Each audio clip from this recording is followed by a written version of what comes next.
Assalamualaikum warahmatullahi wabarakatuh. Halo anakku yang soleh dan solehah, bagaimana kabar kalian hari ini? Tentunya selalu dalam keadaan sehat, ceria, dan juga bersemangat dalam belajar. Sebelum kita mulai pembelajaran pada hari ini, marilah kita membaca basmalah bersama-sama. Bismillahirrahmanirrahim. Oke anak-anak, hari ini kita akan belajar tentang tema 2, subtema 3, muatan IPS, materi tentang pemanfaatan sumber daya alam sebagai energi alternatif.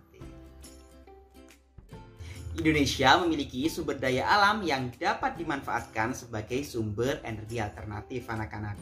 Nah, sumber energi alternatif yang dapat menggantikan bahan bakar fosil tergolong kepada sumber daya alam yang dapat diperbarui.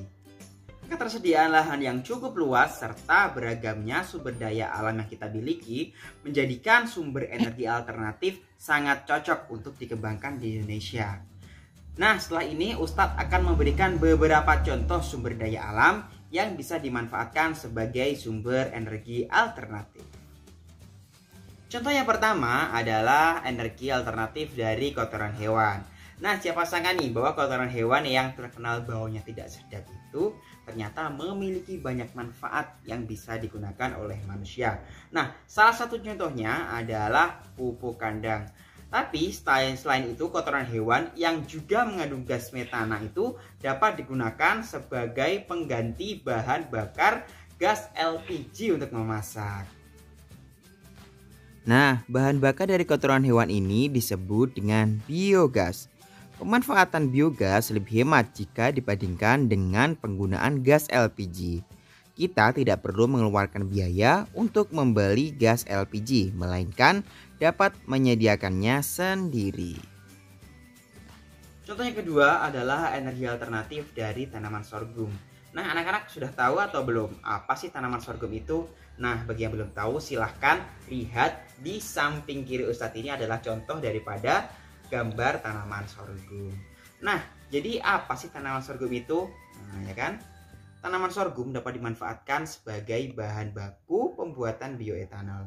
Nah, sumber bahan baku yang digunakan adalah dapat diambil dari pati, kemudian nira, dan juga ampas sorghum.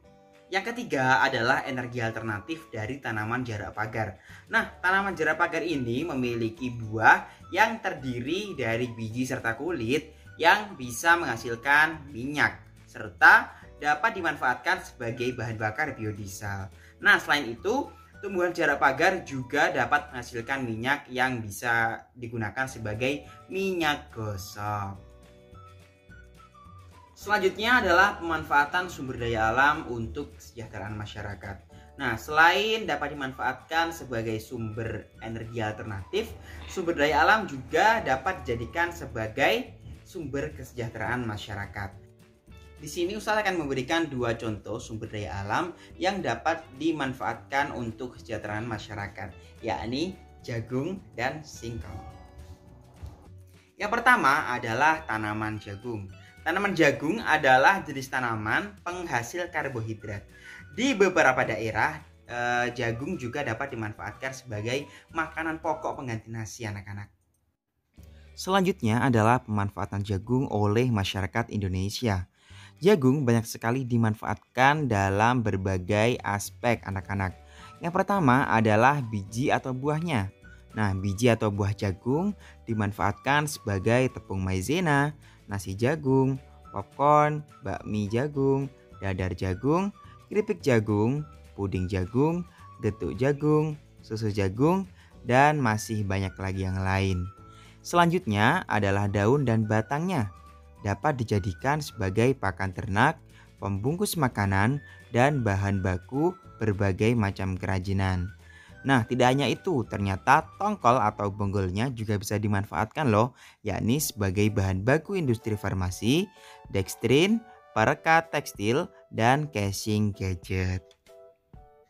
Yang kedua adalah tanaman singkong. Nah, singkong merupakan bahan makanan yang memiliki kandungan karbohidrat yang cukup besar.